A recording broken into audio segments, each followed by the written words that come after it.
इन्होंने सच कहा कि परमेश्वर के दास का आना, मैं अपने लिए नहीं कह रहा हूँ, ये वर्ड्स मैं पास्टर जी के लिए कह रहा हूँ। परमेश्वर के दास का आना एक बहुत बड़ी बात होती है।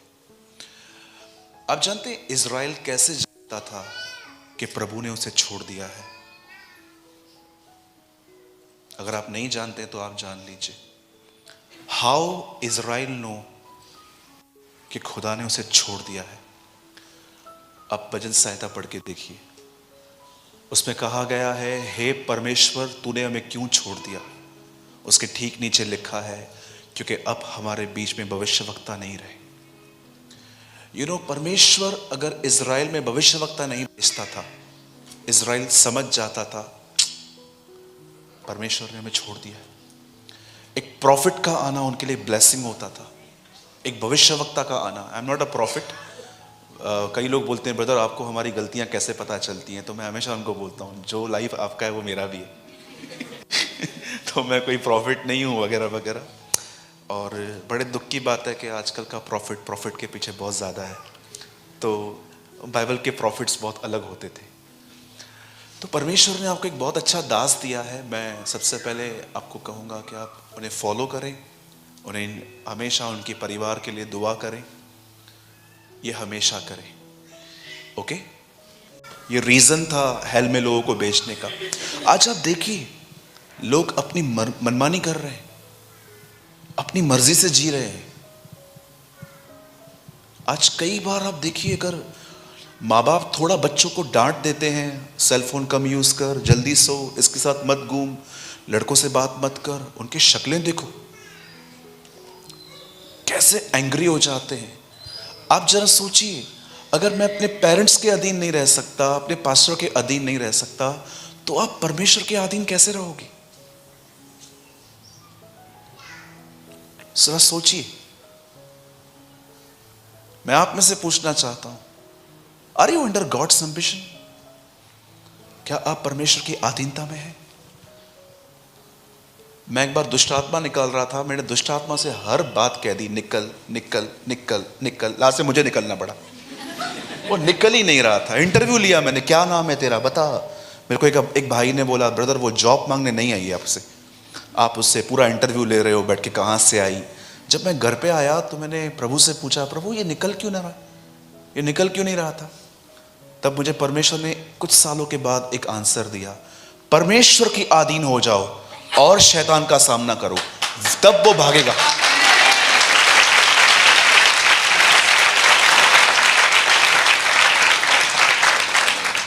आप जानते हैं, जब दुष्ट आत्माएं आपको नहीं सुनती हैं तो एक्चुअली वो आपको मैसेज दे रही हैं, जा पहले प्रभु के अधीन हो। Trust me. ओके, परमेश्वर की खुशी के लिए जीना। पास्टर जी कितने बजे तक प्रीच कर सकते हैं? कितना भी? ओके, मैं 15 मिनट कुछ मेरे दिल में है, मैं वो आपसे कहना चाहता हूं। ठीक 10 o'clock मैं अपने संदेश में आऊंगा, ठीक है? मैं चाहता हूं आप सब ध्यान दें।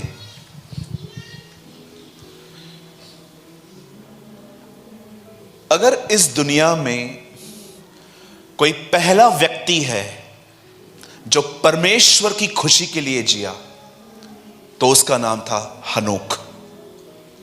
He was the first person who mentioned in the whole Bible, so he pleased God. वो पहला व्यक्ति था जो परमेश्वर की खुशी के लिए जिया। और जानते हो, इस दुनिया में जो पहला व्यक्ति प्रभु की खुशी के लिए जिया, वो रैप्चर हुआ है, वो उठाया गया है, उसकी फिजिकल डेथ कैंसिल हुई है। कोई मुझसे पूछता है, ब्रदर हम प्रभु के आने के कितना करीब हैं? मैं उनको हमेशा कहता हूं, एक बार पलक झपको, इतना करीब हो अब। पौल कहता है एक जगह पे कि हम सब पलक झपकते ही बदल जाएंगे। मैं हैरान था कि प्रभु बाइबल के अंदर अगर पहला कोई व्यक्ति है जो आपकी खुशी के लिए जिया है तो वो हनोक है। अगर आप में से कोई नहीं जानता है हनोक कौन है, कौन है वो, तो मैं आपको बताना चाहता हूं। हनोक 7वीं पीढ़ी में आया था आदम की। आदम से उसके बच्चे पैदा हुए और वो की 7वीं पीढ़ी में आया था। और बाइबल बताती है 300 साल वो प्रभु के साथ चला। और इब्रानियों की पत्री में ऐसा लिखा गया है कि उसके उठाए जाने से पहले उसकी यह गवाही दी गई कि उसने परमेश्वर को प्रसन्न किया है। और आप जानते हैं इस दुनिया में जो पहला व्यक्ति है जिसने परमेश्वर को प्रसन्न किया वो मरा नहीं है, वो उठाया गया है। अब मैं आप में से हर एक से एक सवाल पूछना चाहता हूं, जितने भी लोग मुझे देख रहे हैं, आप में से हर एक से पूछना चाहता हूं, जो पहला व्यक्ति इस पृथ्वी पर रैप्चर हुआ है, उठाया गया है, जो मरा नहीं है, जो जिंदा उठा लिया गया है, मैं आप में से हर एक से पूछना चाहता हूं उसमें क्या क्वालिटी थी? क्योंकि उसने परमेश्वर को। अब मुझे बताइए कौन सी कलीसिया उठाई जाएगी? Simple, it's so simple. कई लोग कहते हैं ब्रदर प्रभु आ रहा है, प्रभु आ रहा है, प्रभु आ रहा है। मैं बोलता हूं तू तैयार है? बोलते नहीं।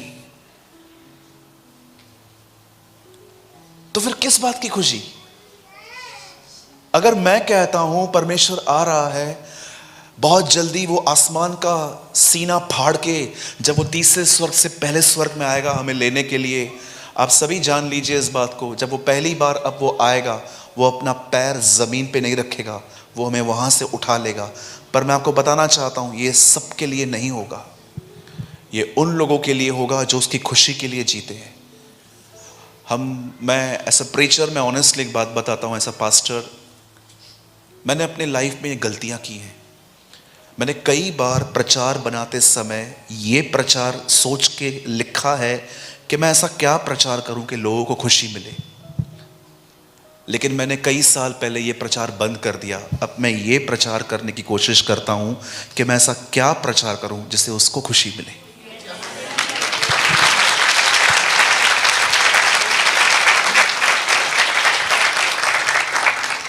शायद मैं अब आपको जब बताऊंगा, आप, मुझे नहीं पता है, कुछ लोग बोलेंगे कि अब कुछ ज्यादा ही ये लोग बोल रहे हैं। स्मिथ विगिल्सवर्थ जब प्रचार करते थे तब वो कई बार प्रभु को अपनी आत्मा में चर्च में चलते हुए देख पाते थे। एक बार उन्होंने जानते हैं क्या देखा? जब वो प्रचार करके पूरा करके गए तो यीशु कलीसिया की थर्ड बेंच पे बैठ के उनको ऐसा कर रहा था। आपको बताना चाहता हूं, जो प्रचार प्रभु की मर्जी से किया जाएगा ना, वो आपको पसंद नहीं आएगा, क्योंकि वो आपके शरीर के खिलाफ होगा। तो आप समझ गए होंगे कुछ तो बोलने वाले हैं ब्रदर आज। तो मैं बिलीव करता हूं आज का प्रचार शायद आपको वो न मिले जो एक्चुअली आप पाना चाहते हो, लेकिन मैं आप में से हर एक को कहना चाहता हूं, अगर आज के संदेश को आपने समझा, आप प्रभु के आने के लिए तैयार हो जाओगे। 100% आपको लगेगा कि यस, ये सुनने के लिए एक्चुअली प्रभु मुझे यहां ले आया। तो बाइबल के अंदर जो पहला व्यक्ति था जो जिंदा उठाया गया, उसके बारे में ये गवाही है कि उसने प्रभु को खुश किया था। और मैं आप में से हर एक को बताना चाहता हूं, हर वो व्यक्ति, हर वो कलीसिया उठाई जाएगी जो परमेश्वर की खुशी के लिए जीती है। और अगर आप ये जानना चाहते हो कि परमेश्वर किस तरह प्रसन्न होता है, किस तरह खुश होता है, तो आज आपको आने वाला 1 घंटा बड़े ध्यान से वचन को सुनना पड़ेगा। और इससे पहले कि मैं मीटिंग शुरू करूं, मैं आपको अपना एक एक्सपीरियंस भी बताता हूं, जस्ट वन एक्सपीरियंस। एक दिन बॉम्बे में एक मीटिंग ऑर्गेनाइज की गई थी, सो एंड सो पर्सन ने की थी। और जब मैं वहाँ पर गया, मैंने मीटिंग सुनी, काफ़ी अच्छी मीटिंग लगी। मुझे पता चला 3-4 दिनों के बाद कि उस सेम मीटिंग की सीडीज आई हुई हैं। उन दिनों में यूट्यूब जो था ना, इतना फॉर्म में नहीं था जैसे आजकल कैसे हर कोई यूट्यूब पे देखता है। उन दिनों में सीडीज, कोई जानता है, सीडीज बहुत चलती थी पहले, लेके आते थे हम लोग घर में और सीडी प्लेयर में डालते थे। आजकल तो सीडी प्लेयर है ही नहीं। तो मुझे पता चला कि उसकी सीडी आई हुई है। मैंने सीडी परचेस की और जब मैंने घर पे आके वो सीडी लगाई, तब मैं क्या देख रहा था, मैंने कुछ ऐसा सुना कि मैं हैरान हो गया कि मैं वहां पर तो था, लेकिन मैंने तब क्यों नहीं सुना, अब मुझे क्यों मालूम पड़ रहा है कि ये भी प्रचार हुआ था। आप जानते हैं कई बार शैतान आपका तब मन भटका देगा जब एक्चुअली आप कुछ अद्भुत सुनने वाले थे। ट्रस्ट मी, मैंने कई बार ऐसा देखा है कि समथिंग अमेजिंग कुछ बोलने ही वाला था कोई वो व्यक्ति, मेरा माइंड कहीं और था। और आपने देखा होगा जब यीशु मार्था के घर में आए थे, मरियम के घर में आए थे, तो आपने देखा होगा मरियम बैठी थी, मार्था खड़े होकर काम कर रही थी। लेकिन आज की कलीसिया है ना, मिक्सचर हो गई है। बोलो मिक्सचर, मिश्रण, मिश्रण, मिक्सिंग। यू नो, परमेश्वर को मिश्रण पसंद नहीं है। या तो भले और बुरे के ज्ञान का वृक्ष खाओ या जीवन के वृक्ष को, मिक्स नहीं। या तो ठंडा हो जा, नई दाखरस पुरानी मशकों में। You know, God doesn't like mixture. एक साइड हो जाओ, या ठंडे हो जाओ या गर्म हो जाओ। मैं आपको बताना चाहता हूं कई बार क्या होता है, हम मिक्सचर में चले जाते हैं, वन साइड हो जाइए। जब परमेश्वर का वचन चले, यू नो, मार्था और मरियम का मिक्सचर बन गया है। मार्था क्या थी? खड़ी थी। मरियम क्या थी? बैठी थी। उसका मन भटक रहा था लेकिन उसका मन प्रभु में था। आज मिक्सचर जानते हैं कैसा है? बहुत लोग मरियम की तरह बैठे हैं लेकिन दिमाग मार्था का है। Do you? मरियम की तरह उनका ध्यान जो है वो प्रीचर की तरह रहता है, तरफ रहता है, लेकिन इनसाइड मार्था। तो आई होप यहां पर आज कोई मार्था और मरियम की तरह नहीं है। आज हम सब जो है वो खुदा के कलाम को बड़े ध्यान से सुनेंगे। मैं जस्ट आपको प्रिपेयर कर रहा हूं ताकि आज का संदेश आप बहुत ध्यान से सुन पाओ और समझ पाओ। अब सब रेडी हैं? बाइबल के अंदर कौन सा व्यक्ति था जो उठाया गया? क्यों उठाया गया? यस। और कौन सी कलीसिया उठाई जाएगी? पास्टर जी आपके लोग बड़े प्यारे, बड़े प्यारे, थैंक यू। झट से रिप्लाई करते हैं। हमारे यहां कभी कभी किसको जगाना पड़ता है। ओके, सब रेडी है ना? ओके, हम सब बाइबल को ओपन करेंगे।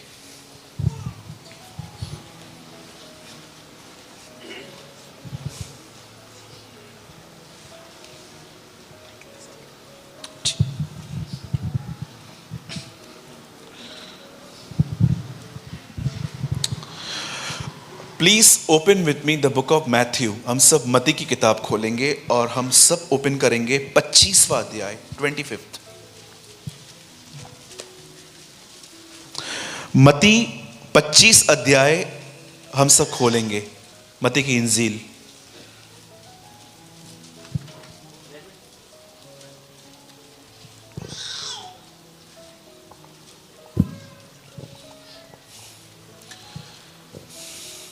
ये फर्स्ट स्टेप है जो आपको प्रभु की खुशी के लिए जीना सिखाएगा। ये पहला संदेश है, ये पहला स्टेप मैं आपको आज समझा रहा हूं। सबने ओपन किया? अब मैं चाहता हूं आप में से कोई भी पढ़े 25 का 1 और 2। स्वर्ग का राज्य उन 10 कुंवारियों के समान होगा जो अपनी मशालें लेकर दूल्हे से भेंट करने को निकली। उनमें 5 मूर्ख और 5 समझदार थी। Okay, thank you sister. आइए, मैं चाहता हूं आप में से जिनके पास भी बाइबल है, मैं 3 गिनूंगा, आप में से हर एक को अपनी अपनी बाइबल में ये लाउडली पढ़ना है। 1 2 3।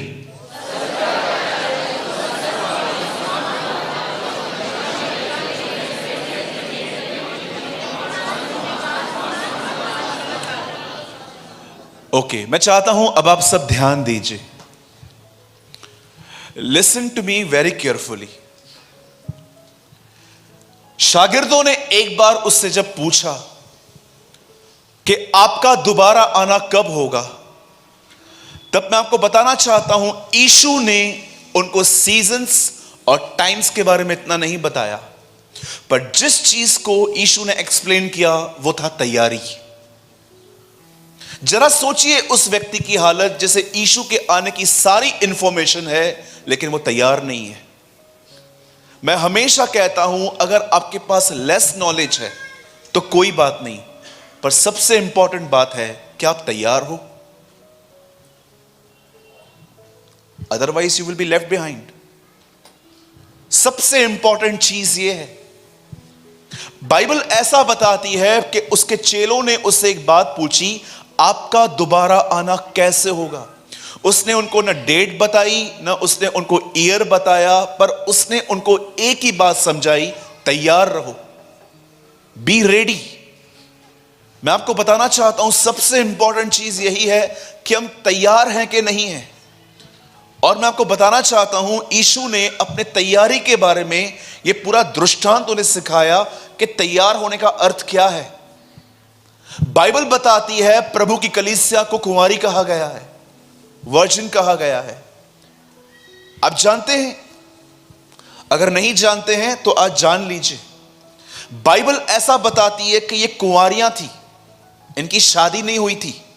और बाइबल साफ साफ कहती है कि याकूब की किताब में लिखा गया है, हे व्यभिचारिणियों, क्या तुम नहीं जानती कि संसार से मित्रता करना परमेश्वर से बैर करना है। अब मुझे एक बात बताइए, जिस कलीसिया को प्रभु ने कुंवारी कहा, याकूब उसे व्यभिचारिणी क्यों कह रहा है? हिम्मत चाहिए ना लिखने के लिए भी, तो गट्स चाहिए ना। आई वॉज अमेज्ड, प्रभु आप यहां पर कहते हो कुंवारी, याकूब कहता है हे व्यभिचारिणियों, क्या तुम नहीं जानती। इसमें कोई मेल फीमेल नहीं आता है। जब बाइबल कहती है तो जेंट्स और लेडीज दोनों से बात करती है। यीशु से कहा गया ऊपर जाने के बाद कौन किसकी बीवी कहलाएगी, तो प्रभु कहता है वहां पर नर और नारी नहीं है, वहां सब दूत हैं, वहां पर कोई जेंडर नहीं है। मैं आप में से हर एक को बताना चाहता हूं याकूब क्यों कहता है हे व्यभिचारिणियों, क्या तुम नहीं जानती संसार से मित्रता करना परमेश्वर से बैर करना है। आप जानते हो अकॉर्डिंग टू बाइबल एक चर्च जो है वो व्यभिचारी कैसे हो जाती है। याद रखिएगा इस चीज को, चर्च को कभी परसिक्यूशन हर्ट नहीं कर सकता। चर्च को प्रॉस्पेरिटी गॉस्पेल खत्म कर देता है। जब मैं इस पुलपिट से खड़ा होकर यह कहूंगा ना कि आपको जो चाहिए आपको मिलेगा, मैं आपको बताना चाहता हूं मैं चर्च खराब कर रहा हूं। बाइबल बताती है जब एक व्यक्ति संसार से मिलता है, उससे मित्रता करता है, दोस्ती करता है। संसार से मित्रता करने का मतलब जानते क्या है? अब आप मुझे बताइए, अगर आप इस हॉल से बाहर जाएंगे और लोगों से उनके एम्बिशंस पूछिए, आप क्या बनना चाहते हो? Oh I want to be a big man, मैं बड़ा आदमी बनना चाहता हूं, मैं सीईओ बनना चाहता हूं, मैं ये बनना चाहता हूं, मैं वो बनना चाहता हूं। अगर उनके गोल और हमारे गोल एक जैसे हैं, आप जानते हो आपने संसार से मित्रता की है। You are a friend of this world. थोड़ा ओपनली बात कर रहा हूं, बुरा मत मानिएगा। ये दुनिया तीन चीजों के पीछे है, पैसा, नाम, व्यभिचार। ये तीन चीजें। आप बहुत सारे जवानों से सेलफोन लेके दिखाइए मुझे, आपको है इतनी हिम्मत आप अपना फोन किसको भी दिखा सकते? क्यों नहीं दिखा सकते आप? क्योंकि आप जानते हैं कुछ गंदगी है उसमें। आप जानते हो कुछ अफेयर है जो मैंने छुपा के रखा है। हमारे पास वो डब्बे वाला फोन होता था पहले, डब्बे वाला यूज किया, बटन वाला, 7 माले से फेंको नहीं गिरता है, इतना मजबूत फोन होता था। लेकिन आजकल के फोन्स पे देखिए लॉक कोड्स, ये कोड, वो कोड, ये कोड, जिगजैग। हाउ, व्हाई, क्यों? मैं आप सारे जवानों से एक बात पूछना चाहता हूं, आप में से जितने भी लोग हैं, जब आप किससे चैट करते हैं तो क्या आपकी चैट्स प्योर होती है? मैं आप सारे भाइयों से पूछना चाहता हूं, क्या आप अपनी कलीसिया में हर बहन को पूरी पवित्रता से बहन समझते हैं? पूरी पवित्रता से। मैं आप बहनों से एक बात पूछना चाहता हूं, जब कोई बहन आपको यह कहती है कि मैं आपको कुछ बताना चाहती हूं और मुझे फेथ है कि आप किसी और को नहीं बताओगे, तो क्या आप सच में उनकी बात अपने अंदर रखते हो? बहुत सारे लोग जानते क्या बोलते हैं, मैं तुझे एक बात बताऊं, उन्होंने मना किया था लेकिन फिर भी तुझे बता रही हूं। जब उन्होंने मना किया तो आप क्यों बता रहे हो? जरा सोचिए। कलीसिया व्यभिचारिणी हो गई। क्योंकि उसे संसार से मित्रता की। एक दिन संसार कलीसिया के यहां से गुजर रहा था, उसने कहा तेरा सोना बहुत पुराना हो गया है, मैं तुझे नया लेके दूं। तेरी ज्वेलरी बहुत ओल्ड हो गई है, अब कुछ न्यू थिंग्स आई है, मैं तुझे वो लेके देता हूं। और कलीसिया ने उससे ले ली। उसके बाद संसार ने कलीसिया को बोला तेरा हेयर स्टाइल कितना पुराना है, अब बहुत कुछ नया आया है मार्केट में, मैं तुझे नया लेके दूं। और उसने कहा ठीक है। उसके बाद कहा तेरा ड्रेस कितना ओल्ड हो गया है, कम मैं तुझे एक नया दिलाता हूं, लेटेस्ट फैशन के साथ टच में रहा कर। और बाइबल साफ साफ कहती है वो दोनों एक हो गए। D.L. मूडी ने ये पोयम लिखी थी 17th सेंचुरी में, 18th में। पढ़ लीजिएगा, गूगल पे आज भी अवेलेबल है। How church and world became one. Slowly compromise करना। द बाइबल सेज बड़ी बड़ी चीजें नहीं, छोटी छोटी लोमड़ियां दाग की बारी को खत्म कर देती हैं।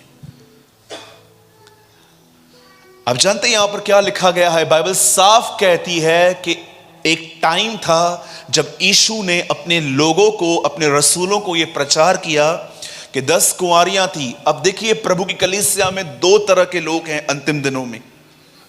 बोलिए प्रभु की कलीसिया में अंत के दिनों में 2 तरह के लोग होंगे। अब मैं आपको बताना चाहता हूं ये 2 तरह के लोग कैसे हैं। And I believe with all my heart, मैं पूरे दिल से बिलीव करता हूं आप इन दोनों कैटेगरीज के एक में हैं। ठीक है, बाइबल बताती है प्रभु की कलीसिया में अंत के दिनों में 2 तरह के लोग होंगे। एक होंगे मूर्ख और दूसरे होंगे समझदार। पहले मैं समझदार लोगों की बात कर रहा हूं। जानते हो समझदार किसे कहते हैं? जो बोलने से पहले समझते हैं वो क्या बोलना चाहते हैं। नीति वचन में लिखा गया है समझदार की सबसे अच्छी बात यह होती है वो बोलने से पहले सोचता है कि क्या मैं बोलूं कि नहीं बोलूं। हमारे बॉम्बे में बहुत सारे डिवोर्स जानते हैं क्यों होते हैं? Because of attitude. मेरे को ऐसा बोला, मुझे ऐसा क्यों कहा, मुझे ऐसा क्यों कहा, तूने भी तो कहा, नहीं पहले तूने शुरुआत की। आपको पता है बोलने बोलने पर हमारे घरों में डिवोर्स हो जाते हैं। वहां पर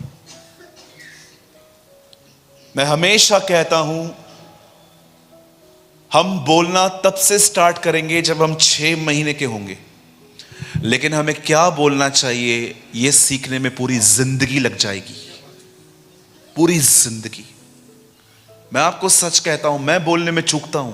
द बाइबल सेज जो वचन में नहीं चूकता वही तो सिद्ध है। कौन से वचन में? यह वचन नहीं, बोलने वाला वचन, क्योंकि वो पूरा अध्याय जुबान पर है। वो कहता है जो कोई बोलने में नहीं चूकता वही तो सिद्ध है, जो जानता है। समटाइम्स आप जानते हो कब बहुत अच्छा बोलते हो? जब आप चुप रहते हो। हर बार रिएक्ट करने की कोई जरूरत नहीं है। कई बार चुपचाप से पीछे बैठ के सब ऑब्जर्व किया जाता है।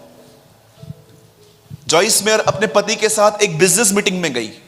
सब लोग अपनी अपनी बातें बोल रहे थे और जॉइस अपने हस्बैंड को देख रही थी और वो जानती थी कि ये इससे बेहतर बोल सकता है, और वो नीचे से उसको टांगे मार रही थी, तू बोलना, तू बोलना, तू बोलना। और वो बंदा लास्ट तक कुछ नहीं बोला। बाहर जाके जॉइस मेयर ने उनको कहा तुम मूर्ख इंसान हो, कुछ बोलते नहीं हो, जबकि तुम्हारे पास सबसे अच्छा पता था। और उनके हस्बैंड ने कहा उनको तो बहुत कुछ पता था, मैं यही जानना चाह रहा था कि और क्या क्या पता है। आप जानते हैं हर चीज पे रिएक्ट नहीं करना है, शांत रहना है। यीशु हेरोदिस के सामने गया, हेरोदिस उसको शेक कर करके थक गया, क्या तू यहूदियों का राजा है, तू ये है, तू वो है। यीशु चुप था, क्योंकि यीशु जानता था मेरे बोलने में इतना अनुग्रह और बुद्धि है कि मैंने बोलना चालू किया ना, ये मुझे छोड़ देगा तो क्रॉस पे कौन मरेगा। वो जानता था कि अगर मैंने बोलना स्टार्ट किया ना, इसका मन बदल जाएगा, ये मुझे छोड़ देगा, चुप रहे यहां पर तू। उसके बोलने में इतना अनुग्रह होता था, उसके बोलने में इतनी बुद्धि होती थी। वो कई बार सवालों को ऊपर सवाल फेंकता था। लोग आके उसको बोलते हैं ये काम किस अधिकार से करता है? वो कहता है मैं तुमसे पूछता हूं, यूहन्ना को बपतिस्मा देने का अधिकार ऊपर से था कि मनुष्यों की ओर से? उन्होंने बोला हमें नहीं पता, जाओ, मैं भी नहीं बोलूंगा। कई बार वो सवाल का उत्तर नहीं देता था, वो सवालों के ऊपर सवाल फेंकता था, क्योंकि वो जानता था ये लोग तो सही हैं लेकिन गलत आत्मा से पूछ रहे हैं। आप देखिए, अयूब के तीनों दोस्तों ने उससे सब बातें सही कही थी, फिर भी वो दोषी ठहरे, क्योंकि रॉन्ग स्पिरिट में पूछ रहे थे। कई लोग ऐसे भी रहते हैं जिनको सब पता है इनके घर में क्या है, फिर भी बोलेंगे क्या हुआ? रॉन्ग स्पिरिट, गलत आत्मा। मैं जहां पर काम करता हूं, जहां पर मेरा पार्ट टाइम वर्क है, उसके बिल्कुल पास में एक, हमारे शॉप के पास में एक घर है। तो वहां पर एक लड़का रहता है, अपने माँ बाप के साथ रहता है, और मुझे अच्छे से पता है एक्चुअली उसका कैरेक्टर थोड़ा है, बिगड़ा हुआ है। ड्रिंकिंग, स्मोकिंग, लेट नाइट्स आना, लड़कियों के साथ बात करना, ये सब उसके लिए नॉर्मल है। एक दिन उसकी इंक्वायरी आई, उसकी शादी के लिए कुछ लोग पूछने आए हमसे, और मुझसे आके पूछा, एक्चुअली मुझसे आके पूछा, बोला ब्रदर हम लोग अपनी लड़की के लिए लड़का देखने आए थे, तो हमको बता सकते हैं कि ये बंदा कैसा है? मैंने बोला वाह, praise the Lord, thank you Lord, ये मुझे मौका दिया आपने। मैंने उनको एक बात कही, मैंने उनको कहा अंकल मैं नहीं जानता हूं उसे। उन्होंने बोला आप उनके बाजू में रहते हो, कैसे नहीं जानते हो? मैंने उनको बोला मैं उनके बाजू में रहता हूं, मैं उनके घर में नहीं रहता। आप किसी और से पूछिए। Sometimes the most important thing is shut your big mouth. सबसे बेस्ट कभी कभी होता है शांत रहना। यीशु पिलातुस के सामने शांत था, हर एक से बात की प्रभु ने। लेकिन अगर आप जानना चाहते हो कि बाइबल के अंदर अगर यीशु ने किससे बात नहीं की, तो वो हेरोदेस था। आप जानते हैं एक समझदार व्यक्ति की सबसे अच्छी बात यह होती है, आपको वो हमेशा कम बोलने वाले लोग मिलेंगे। और मैं आपको सच कहता हूं, सबसे ज्यादा मिसअंडरस्टैंड भी यही लोग होते हैं जो कम बोलते हैं ना। कोई ना कोई इनको बोलेगा ये तो बड़ा घमंडी है, he is full of proud, ये बहुत घमंडी है। सोचने दो उनको, बोलने दो उनको, कोई प्रॉब्लम नहीं है। एक दिन वो आपके साइलेंस को समझेंगे कि एक्चुअली ये खुदा के साथ जुड़ा हुआ व्यक्ति था। याद रखिए,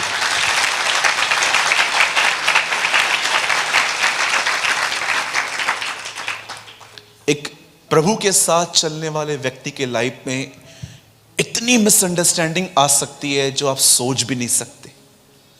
लेकिन उस बंदे में सबसे अच्छी बात जानते हैं क्या होती है? वो किसी को एक्सप्लेन करता हुआ नहीं फिरता है। क्या आपने बाइबल में कभी इस तरह पढ़ा कि यीशु मंदिर में गया, उसने व्यापार करने वालों को निकाल के अपने चेलों को कहा एक्चुअली मुझे गुस्सा नहीं आया था, मुझे परमेश्वर ने कहा, मैंने इसलिए किया। He never explained anything to anyone. उसने किसी को एक्सप्लेन नहीं किया कि मुझे गुस्सा नहीं आया था, एक्चुअली ये लोग गलत कर रहे थे। जिसको जो सोचना है सोचने दो, आप खुदा के साथ चलते रहो। आप जानते हो बाइबल क्या बताती है? 5 समझदार थी, बोलिए समझदार।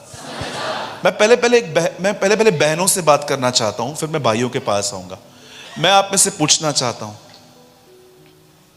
जब आपकी पड़ोसन आपके घर में आती है अपनी सांस की बातें लेकर कि इसने मेरी सांस बंद कर रखी है,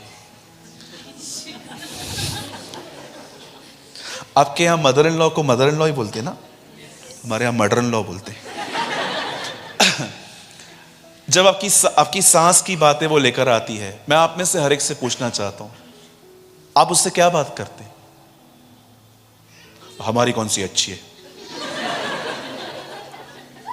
बोलिए।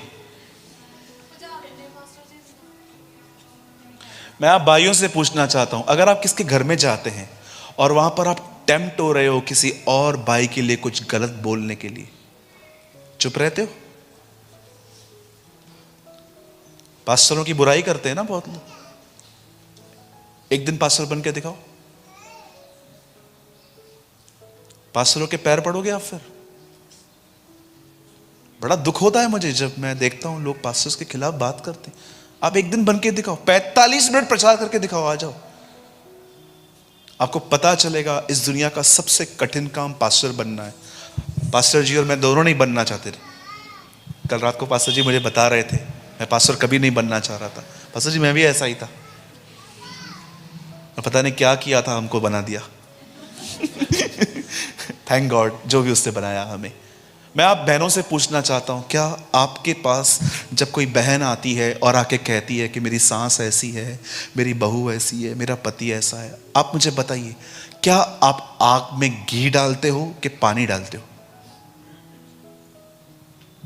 घी डालने का मतलब कहते क्या, अरे हमारे भी ऐसे ही है, ये देखो। पता नहीं क्या, कौन सी घड़ी थी जब इससे शादी हुई, पता नहीं क्या था। मैं भाइयों से पूछना चाहता हूं, जब किसी मंडली में जाते हो यहां वहां पर, और कौन सी चर्च में डिस्प्यूट्स नहीं होते? हर चर्च के अंदर कुछ लोग ऐसे होते हैं जो हमको समझ में नहीं आते। पौलुस कहता है क्या पौलुस, क्या अपोलोस, क्या यीशु। आप जानते हैं 3 ग्रुप थे कुरिन्थियों की कलीसिया में। एक पौल के पीछे चलते थे, एक अपोलोस के पीछे चलते थे, तीसरे यीशु के पीछे चलते थे।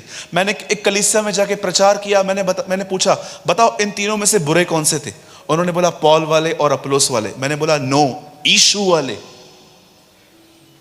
सबसे बुरा ग्रुप जानते कौन सा था उस कलीसिया में? जो ये कहता था हम सिर्फ यीशु मसीह के। जानते हो क्यों? क्योंकि इनकी किसी के साथ जमती नहीं थी, अकेले यीशु के साथ ही रहते थे। जरा सोचिए, अगर मैं यीशु के साथ हूं तो उसका प्रूफ जानते क्या है? चाहे मेरे कलीसिया में कोई भी हो, मैं प्यार करूंगा उससे। आप में से कितने लोगों ने यीशु के इस चेले का नाम सुना है, शिमोन जेलोतिस? जिन लोगों ने सुना है हाथ उठाइए। 12 चेलों में से एक था शिमोन जेलोतिस। आप जानते हो जेलोतिस का मतलब क्या होता है? जेलोतिस का मतलब होता है फ्रीडम फाइटर। यीशु के 12 चेलों में एक व्यक्ति ऐसा था जो फ्रीडम फाइटर था, इज़राइल के लिए लड़ता था रोमी लोगों से। यीशु के ग्रुप में था वो। जैसे 1947 में हमारे फ्रीडम फाइटर्स लड़ते थे कि यहां से निकलो और हमें अपना देश वापस दो, हमें अपनी जमीन वापस चाहिए, वैसे यीशु के समय में भी एक व्यक्ति था जिसका नाम था शिमोन जेलोतिस। वो लड़ता था रोम से, यीशु के ग्रुप में था। आप पढ़ के देखना जेलोतिस का मतलब क्या होता है, फ्रीडम फाइटर। याकूब के 12 बेटों में जेलोतिस किसका भी नाम नहीं है, तो इसका नाम जेलोतिस कैसे आया?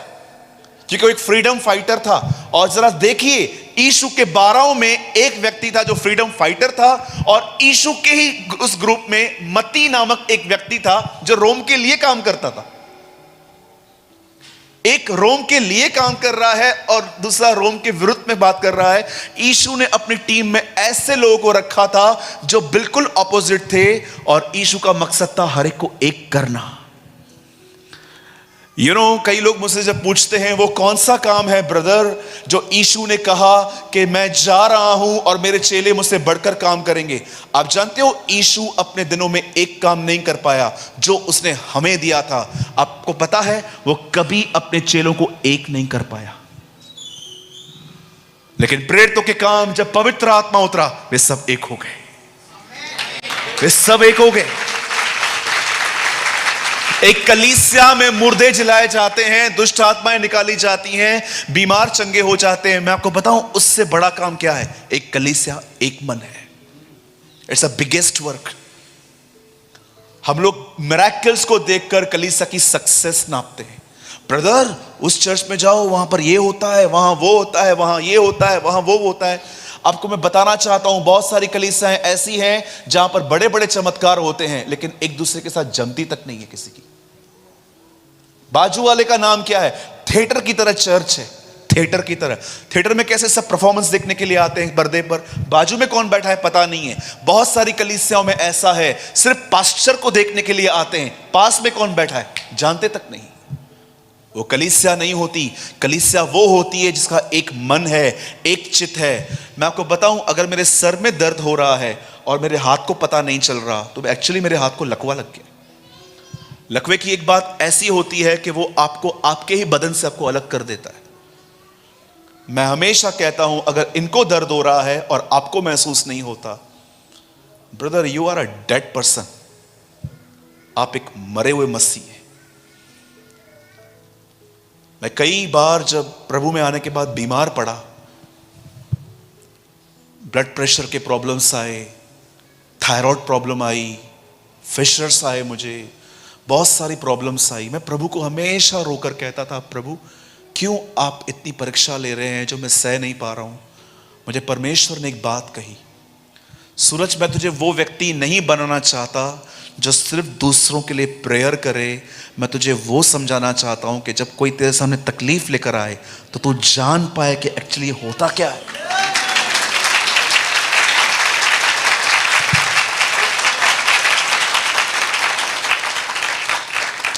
एक समझदार व्यक्ति, जानते हो कैसे पहचाना जाता है? उसके बोलने से। यहां की बातें वहां, वहां की बातें यहां, ये समझदार नहीं, ये मूर्खों के काम होते हैं। मेरे भाइयों, मैं आप में से हर एक को एक बात कहना चाहता हूं। मुझे पता है ये बात आपको अच्छी नहीं लगेगी, लेकिन मैं आपको फिर भी कह के जाऊंगा। जो भाई अपने भाई का रखवाला नहीं है, वो भाई अपने भाई का हत्यारा है। जो भाई अपने भाई का रखवाला नहीं है, वो भाई अपने भाई का हत्यारा है। मैं आप बहनों से भी यही लाइन कहूंगा। केन ने कहा, क्या मैं उसका रखवाला हूं? बाइबल के अंदर अपने भाई के लिए पहली स्टेटमेंट उसने ये कही थी, I am not his protector. मैं उसका रखवाला नहीं हूं। जानते हो, जो रखवाला नहीं था वो हत्यारा था। और जानते हैं हम कैसे अपने भाइयों की हत्या करते? चाकू छुरी से नहीं, सिर्फ हम इनके खिलाफ बोलते रहते, इनके खिलाफ बोलते रहते, खिलाफ बोलते रहते। इस तरह एक व्यक्ति अपने भाइयों की हत्या करता है। इस तरह एक बहन अपने बहनों की हत्या करती है। आप जानते हैं, 2 वेश्याओं को एक ही रात में बच्चे पैदा हुए थे। उन दिनों में सुलेमान तख्त पे बैठा हुआ था। एक का बच्चा मर गया, उसने अपना मरा हुआ बच्चा किसी उस औरत को देकर उसका जिंदा बच्चा अपने पास ले लिया।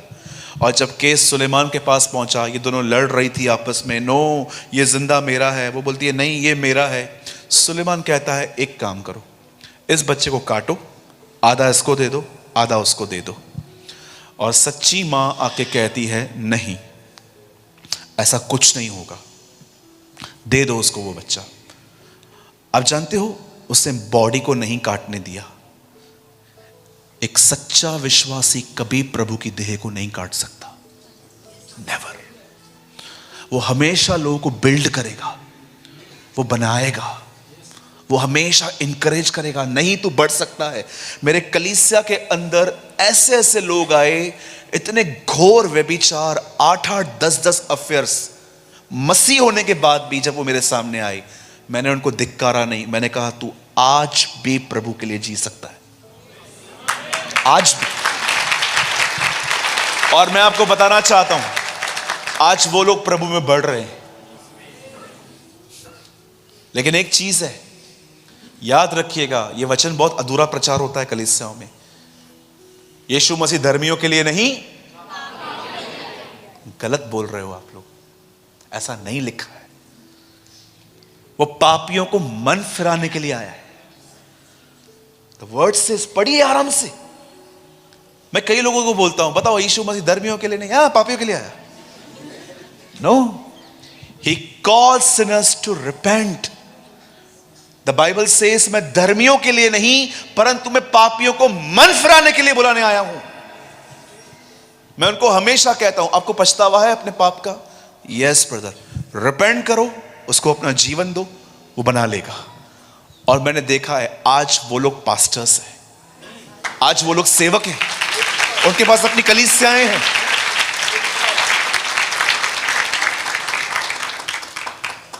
कितने लोग मेरी बात समझ पा रहे हैं? बोलिए, मूर्ख नहीं बनना है मुझे बुद्धिमानों में आना है। कितने लोगों ने ये वचन पढ़ा है, मूर्ख भी अगर बुद्धिमानों के बीच में चुप रहे तो बुद्धिमान गिना जाता है। अगर मैं मूर्ख हूं और बुद्धिमानों के बीच में बैठा हुआ हूं, सिर्फ चुप बैठूं ना, सब मुझे बोलेंगे ये भी बुद्धिमान है। और बाइबल बताती है, अगर कोई अपने ही नजर में बहुत समझदार है तो उससे अधिक आशा मूर्ख से रखना। आपने देखे होंगे ना डेढ़ शाणे लोग, कितने लोगों ने देखे डेढ़ शाणे, सॉरी यहाँ बॉम्बे की लैंग्वेज है ये, क्या बोलते हैं, सयाने, सयाने, सॉरी हमारे बॉम्बे में डेढ़ सयाना बोलते। सयाने लोग देखे हैं आपने? बीवी को मार के यहां की चर्च के अंदर आके praise the lord pastor ji, you know totally Gahji.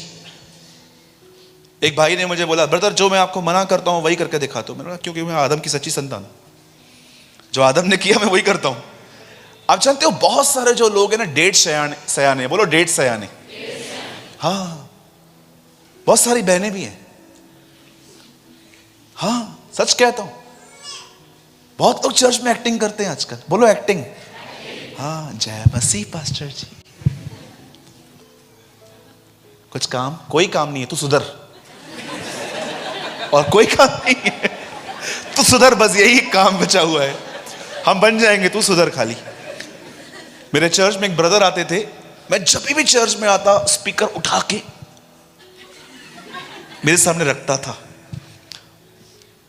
मैं दूसरी बार आया, मैंने उसको वॉच किया, again he pick a speaker, तीसरी बार स्पीकर। मैंने एक दिन पूछा ये मेरे टाइम पे क्यों उठाता है?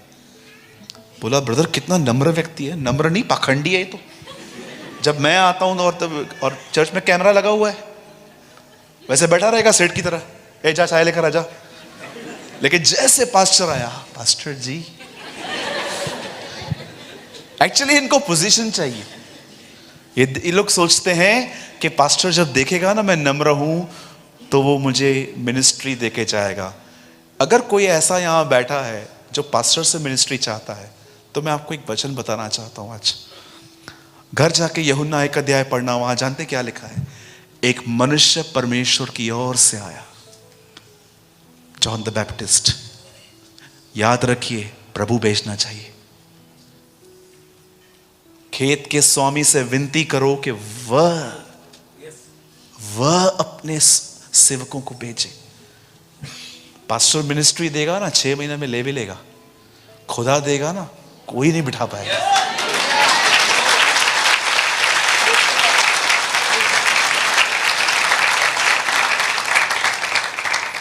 और मैं आपको सच कहता हूं, जब हम सताए जाते हैं ना, एक्चुअली वी आर सेफ, लेकिन जब हम फेमस होते हैं ना, वी आर इन डेंजर। हमेशा याद रखिएगा, जब आप सताए जाते हैं ना, और इससे सेवा चालू की है, लोग आपके लिए तरह तरह हैं, एक्चुअली उस टाइम पे आप सेफ हो। लेकिन जब आप फेमस होते हो ना, actually you are in danger. मैंने फेमस होने के ऐसे ऐसे दर्द उठाए हैं, बाप रे। कभी मुझे मौका मिला मैं आपको बताऊंगा कि एक्चुअली जब हम सताए जाते हैं, जब लोग हमारे विरुद्ध में होते हैं, तब एक्चुअली हम सेफ होते हैं। क्योंकि यीशु ने कहा धन्य हो तुम जब धार्मिकता के कारण सताए जाओ। Trust me. मूर्खों की पहचान किस चीज में होती है? बोलिए, बोलने से पहले भी ये सोचते नहीं है। अब मैं आपको एक और अच्छी बात बताना चाहता हूं जो बहुत इंपॉर्टेंट है। सॉरी, समझदारों की जो बात होती है वो जो बहुत सोच समझ के। अब मैं आपको बताना चाहता हूं मूर्ख लोग कौन होते हैं। बहुत ध्यान से सुनिएगा। यीशु ने कहा उसके आने से पहले 2 तरह के लोग उसके कलीसिया में होंगे। एक होंगे समझदार, एक होंगे मूर्ख। मैं आपको सबसे पहले बताना चाहता हूं, समझदारी इस चीज में होती है कि हर चीज में रिएक्ट मत कीजिए, हर चीज में बोलना जरूरी नहीं होता। शांत रहना सीखिए, जहां बोलना है वहां बोलिए, और जितना हो सके कम बोलिए। अब मैं आपको बताना चाहता हूं मूर्खता क्या होती है। बोलिए मूर्खता। बाइबल ऐसा बताती है, एक ऐसा टाइम था यीशु से कुछ लोग हमेशा लड़ते थे शब्दों से। इस ग्रुप का नाम था फरीसी। मैं आपको बताना चाहता हूं यह ग्रुप कैसे उदय हुआ। अगर आप बाइबल को बहुत ध्यान से और आराम से पढ़ेंगे तो आपको समझ में आएगा। मती और Malachi, Malachi was old testament last book. Malachi जो है वो अंतिम पुराने नियम की अंतिम किताब है, और मती नए नियम की पहली किताब है। इस बीच में 400 साल का डिफरेंस है। 400 साल तक प्रभु ने यहां पर कोई नबी, कोई वक्ता, कोई भी पास्टर, कोई भी याजक नहीं भेजा था। और आप जानते हो खुदा का कलाम जब बंद हो गया आना, तब वहां पर एक ग्रुप पैदा हुआ, फरीसी। आप जानते हैं वे लोग जिनको परमेश्वर का वचन नहीं मिलता वो फरीसी बन जाते हैं। आप में से कितने लोग ये बात जानते हैं? मती और मलाकी के बीच में 400 साल का अंतर है। इस बीच में कोई खुदा का कलाम नहीं आया और एक ग्रुप बन गया और इन्होंने बहुत सारी ऐसी आज्ञाएं निकाल दी जो एक्चुअली प्रभु की तरफ से नहीं थी, ये खुद की तरफ से थी। इसलिए यीशु ने कहा ये मनुष्य की आज्ञाओं को परमेश्वर का धर्मोपदेश करके सिखाते हैं। इट मींस आज्ञा इनकी है लेकिन बोलते हैं खुदा की तरफ से है। अब जानते हैं एक ग्रुप था यीशु के समय में। अब जानिए कि सच्ची मूर्खता क्या होती है। बाइबल ऐसा बताती है यीशु कंटिन्यू इनसे विवाद करता था और ये लोग ऐसे लोग होते थे जो यीशु की सभाओं में यीशु से सीखने नहीं आते थे, ये यीशु की गलतियां निकालने के लिए आते थे।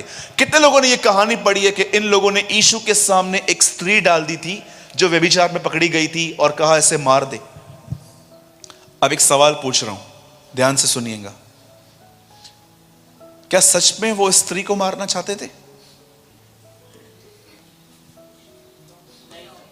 किसको मारना था? यीशु को मारना था। उन्होंने उसके सामने एक स्त्री डाल दी और कहा तू क्या कहता है इसके लिए? वो चाहते थे ये कुछ गलती करे तो पत्थर इसको मार दे। उनका टारगेट एक्चुअली वो लड़की नहीं थी, उनका टारगेट एक्चुअली यीशु था। ये हमेशा उसकी सभाओं में दूरबीन लेके बैठे रहते थे कि देखें क्या गलती कर रहा है। मैं आपको बताना चाहता हूं, listen to me very carefully, कभी भी एक तरफा सुन किसी का न्याय मत कीजिएगा। बोलिए न्याय। मेरे चर्च में एक दिन एक भाई आया किसी और की कंप्लेन लेके, ब्रदर इसने ऐसा किया, इसने ऐसा किया, इसने ऐसा किया, इसने ऐसा किया, आप उससे बात करो, ये वगैरह वगैरह। मैंने कहा मैं आपके सामने उससे बात करूंगा। मैं कॉल करने वाला था, वो मुझे कॉल करने नहीं दे रहा था। मैंने बोला क्यों? आप बोल रहे हो ना उसने ऐसा ऐसा किया है। मैं उसको बुलाता हूं सामने, देखते हैं क्या हुआ है। वो चला गया, फिर यहां से ये आया, कुछ बात ही और थी। कई बार एक तरफा सुन के हम लोगों से दूर हो जाते हैं। हमेशा दूसरे पक्ष की भी सुनिए। ये ऐसे लोग थे जो बाइबल बताती है जजमेंटल माइंड थे, ये लोग न्याय करने वाले। एक लड़का और लड़की अगर यहां से पास हुए, आप उनको जानते भी नहीं हो, फिर भी आप कमेंट पास करते हो कैसी लड़कियां हैं, देखो कैसे लड़कों के साथ घूम रही है। आपको पता है उसका वो कौन है? कजिन हो सकता है, भाई हो सकता है, मुंह बोला भाई हो सकता है। बाइबल बताती है मनुष्य के मन में जो कुछ पैदा होता है बुराई होता है। अच्छा, अगर मैं आपको देखकर किसके कान में कुछ बोलूं ऐसे, आपको क्या लगता है? मेरे बारे में कुछ बोल रहा है। आपको पता है जिनको भी लगता है ना मेरे बारे में कुछ बोल रहा है, मतलब कुछ तो गड़बड़ की है ना? मुझे नहीं लगता है जब कोई दो लोग बात करते हैं तो मैं बोलता हूं बोलने दो, मुझे क्या करना है इससे। आप जानते हो बाइबल क्या बताती है? ये लोग बड़े न्यायी थे और इनको वचनों का भी पूरा ज्ञान था। अब सुनिए क्या हुआ इनके साथ। बाइबल बताती है जब यीशु इनसे मुलाकात की तब जानते हो इनके हाथ में क्या था? इनके हाथ में कटोरियां, थालियां, कटोरे थे। ये लोग इनको बड़ा मांजते थे, साफ करते थे। एक दिन यीशु ने इनको कहा जो कुछ तुम करते हो इससे कोई फायदा नहीं होगा। आप जानते हैं अगर आप एक फरीसी से पूछें सबसे बड़ी मुख्य आज्ञा क्या है तो वो आपको क्या आंसर करेगा? सब्त के दिन को मानना। लेकिन अगर आप यीशु से पूछोगे सबसे बड़ी आज्ञा क्या है तो वो कहेगा परमेश्वर से प्रेम करना। ये उनका डिफरेंस था। You know, Jesus love his father, फरीसी लव रूल्स। बोलिए फरीसियों को रूल्स से प्यार होता है और सच्चे विश्वासियों को परमेश्वर से। मैं आप बहनों से पूछना चाहता हूं, अगर कल एक बहन दुपट्टा घर पे भूल के आ जाए और आपके बाजू में आके बैठी रहे तो आप क्या सोचते हो उसको? मम्मी दुपट्टा नहीं पहन के आई है, तो क्या वो बिलीवर नहीं है?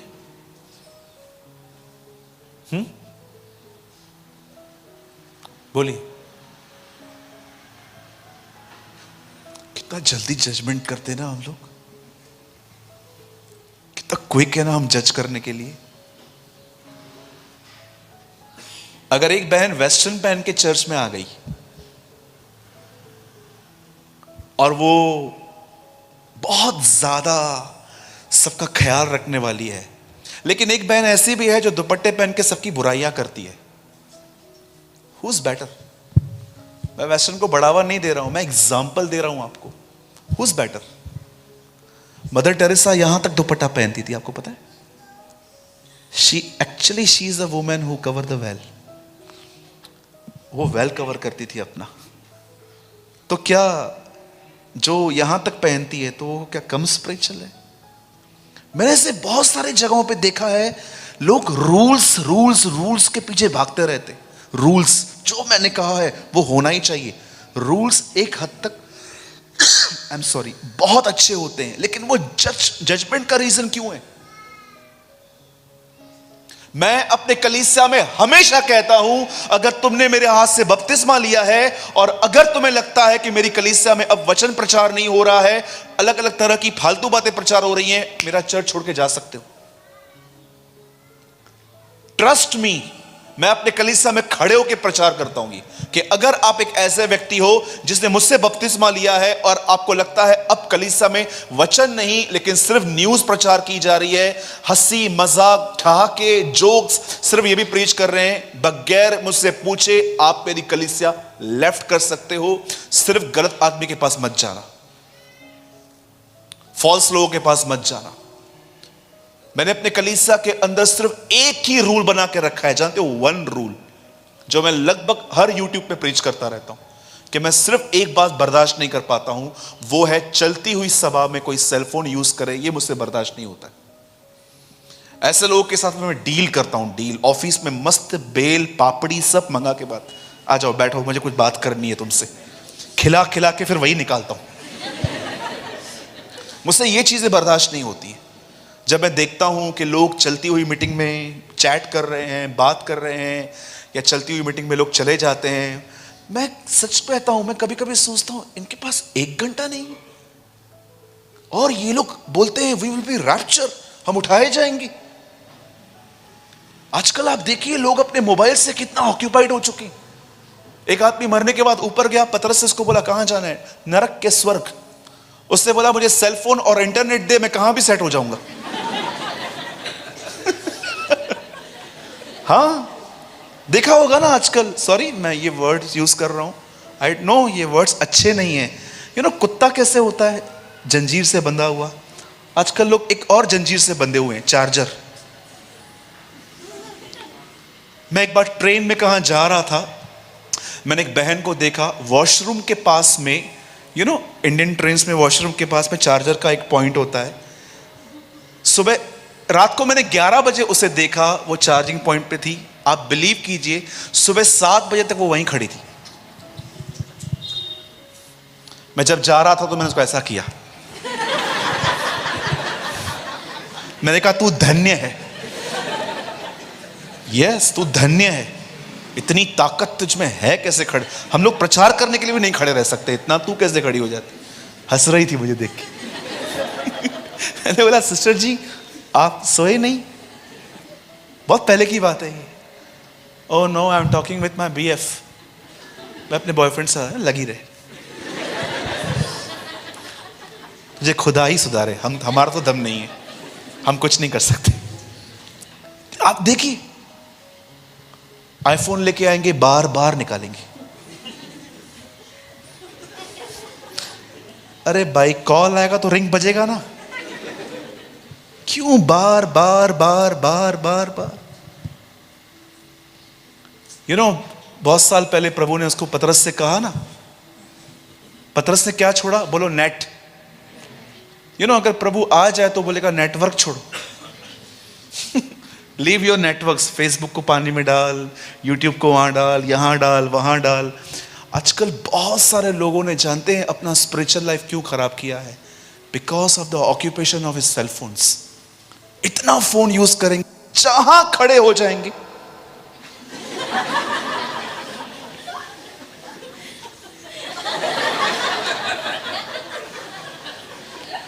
हाँ सच में। और अब कुछ फोटोज तो देखो, आपको पता चलेगा एक्चुअली खुद नहीं निकाले गए हैं, किसी से निकलवाए गए। हाँ, कोई खड़ा हो जाएगा, देखेंगे वहां पर निकालना। मुझे ऐसा लगता है ये वो लोग हैं पास्टर जी जिनके पास कोई काम धंधा नहीं है, इनके पास कोई लक्ष्य नहीं है, जहां चाहे खड़े हो जाएंगे। भाइयों, मैं आपको एक सच्ची बात बताऊं, आप मुझे हमेशा दुआएं दोगे कि ब्रदर आपने मुझे बहुत हेल्प की थी। याद रखना, बहनें जैसे फेसबुक पे दिखती है ना, वैसे रियल में नहीं दिखती। ट्रस्ट मी, नहीं दिखती। एक्चुअली वो तैयार हुई थी, फोटो निकाल के डाल दिया और आप भागो, रन। कभी आपने सोचा है, एक लड़का आपको जानता भी नहीं है, उसने आपको फ्रेंड रिक्वेस्ट क्यों भेजी है? बोलिए। मैं आप भाइयों से पूछता हूं, जिस लड़की को जानते नहीं हो उसको फ्रेंड रिक्वेस्ट क्यों भेजा? तू ईमानदार है भाई, फोटो देखकर। बचिए, मैं आपको अपनी बेटियां होने के नाते बता रहा हूं, बचिए। मुझे कलीसिया में कुछ बहनें दी हैं प्रभु ने, कुछ बच्चियां दी हैं। मैं उनकी प्रोटेक्शन के लिए हमेशा सोचता रहता हूं कि ये ऐसी बहनें हो जो अच्छे घरों में जाएं, खुदा के नाम को ऊंचा करने वाली बने।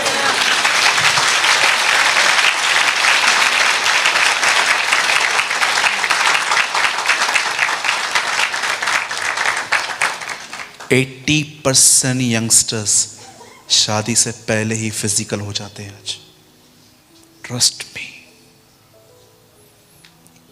आप जानते हो व्यभिचार एक ऐसा पाप है, खुदा आपको माफ कर देगा, आप इतना जल्दी खुद को माफ नहीं कर पाओगे। आपका विवेक हमेशा आपको टोकता रहेगा, टोकता रहेगा, टोकता रहेगा। आप जानते हैं बाइबल क्या बताती है? मनुष्य जो बोता है वही काटेगा। अगर आपने आज पछतावा किया कि प्रभु माफ कर, मैंने बड़े अश्लील वीडियोस देखे हैं, प्रभु आपको जानते हो क्या कहेगा? यस, मैं तुझे माफ कर देता हूं, लेकिन याद रख जो तूने बोया है वो तुझे काटना पड़ेगा। जानते हो कैसे? अब 5-6 साल ये चीजें आपके ड्रीम में रहेंगी।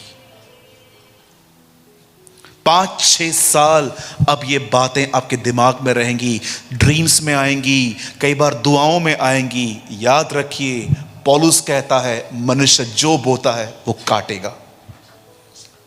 मैं कई सारी चीजें बता सकता हूं आपको जो मैं माफ हो चुका हूं, लेकिन आज भी मैं वो काट रहा हूं जो मैंने बोया था। बहुत सारी चीजें आज से 11 साल पहले, 15 साल पहले जो मैंने मूवीज देखी थी, उस मूवीज में जो मैंने अश्लील जो देखा था वो आज भी मेरे दिमाग में कभी कभी आता है। मैं प्रभु को कई बार कहता हूं, लॉर्ड ब्रेन वॉश कब करेगा तू मेरा, आखिर तू कब मेरे मन को पूरी तरह से धो देगा? मुझे परमेश्वर कई बार कहता है मनुष्य जो बोता है वो काटेगा। मेरे भाइयों, मेरी बहनों, मैं आपको आज भी एक बात कहता हूं, जब भी आप बाइबल को पढ़ते हो ना, हार्ड कॉपी यूज करो।